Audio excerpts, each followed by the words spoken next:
दोस्तों, आज की वीडियो में आप सभी का स्वागत है। हिंदू धर्म में 12 ज्योतिर्लिंगों का विशेष महत्व माना गया है। प्रत्येक ज्योतिर्लिंग के पीछे कई पौराणिक कथाएं हैं जिनका अपना विशेष महत्व माना जाता है। वैद्यनाथ शिवलिंग प्रमुख 12 ज्योतिर्लिंगों में से एक है जो झारखंड में स्थित है। तो आइए शुरू करते हैं वैद्यनाथ ज्योतिर्लिंग से जुड़ी पौराणिक कथा। वैद्यनाथ ज्योतिर्लिंग की पौराणिक कथा। श्री शिव महापुराण के कोटि रुद्र संहिता में श्री वैद्यनाथ ज्योतिर्लिंग की कथा इस प्रकार लिखी गई है। राक्षस राज रावण अभिमानी तो था ही, वह अपने अहंकार को भी शीघ्र प्रकट करने वाला था। एक समय वह कैलाश पर्वत पर भक्ति भाव पूर्वक भगवान शिव की आराधना कर रहा था। बहुत दिनों तक आराधना करने पर भी जब भगवान शिव उस पर प्रसन्न नहीं हुए, तब वह पुनः दूसरी विधि से उनकी आराधना करने लगा। उसने सिद्धि स्थल हिमालय पर्वत से दक्षिण की ओर सघन वृक्षों से भरे जंगल में पृथ्वी को खोदकर एक गड्ढा तैयार किया। राक्षस कुलभूषण उस रावण ने गड्ढे में अग्नि की स्थापना करके हवन यानी आहुतियां प्रारंभ कर दी। उसने भगवान शिव को भी वहीं अपने पास से स्थापित किया था। तब के लिए उसने कठोर संयम नियम को धारण किया। वह गर्मी के दिनों में 5 अग्नियों के बीच में बैठकर पंचाग्नि सेवन करता था, तो वर्षा काल में खुले मैदान में चबूतरे पर सोता था और शीतकाल में आखंड यानी गले तक जल के भीतर खड़े होकर साधना करता था। इन 3 विधियों के द्वारा रावण की तपस्या चल रही थी। इतने कठोर तप करने पर भी भगवान महेश्वर उस पर प्रसन्न नहीं हुए। ऐसा कहा जाता है कि दुष्ट आत्माओं द्वारा भगवान को रिझाना बड़ा ही कठिन होता है। कठिन तपस्या से जब रावण को सिद्धि प्राप्त नहीं हुई, तब रावण अपना एक एक सिर काटकर शिव जी की पूजा करने लगा। वह शास्त्र विधि से भगवान की पूजा करता और उस पूजन के बाद अपना एक मस्तक काटता तथा भगवान को समर्पित कर देता।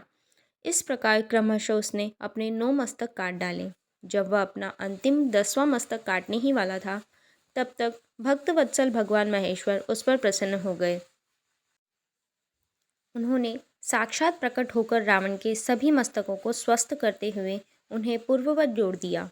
भगवान ने राक्षस राज रावण को उसकी इच्छा के अनुसार अनुपम बल और पराक्रम प्रदान किया।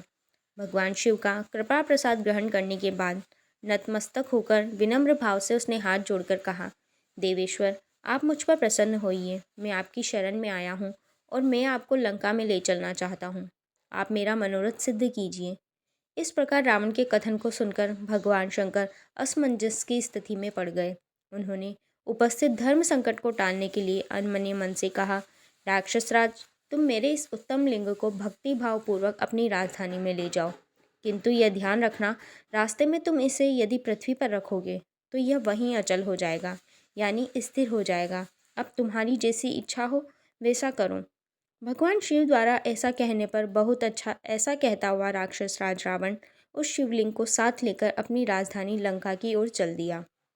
भगवान शंकर की माया शक्ति के प्रभाव से उसे रास्ते में जाते हुए लघु शंका यानी मूत्रोत्सर्ग की प्रवृत्ति हुई। सामर्थ्यशाली रावण मूत्र के वेग को रोकने में असमर्थ रहा और शिवलिंग को एक ग्वाल के हाथ में पकड़ाकर स्वयं लघु शंका के लिए गया। कुछ क्षण बीतने के उपरांत ही वह ग्वाला शिवलिंग के भार से पीड़ित हो उठा और उसने लिंग को पृथ्वी पर रख दिया। पृथ्वी पर रखते ही वह मणिमय शिवलिंग वहीं पृथ्वी में स्थिर हो गया।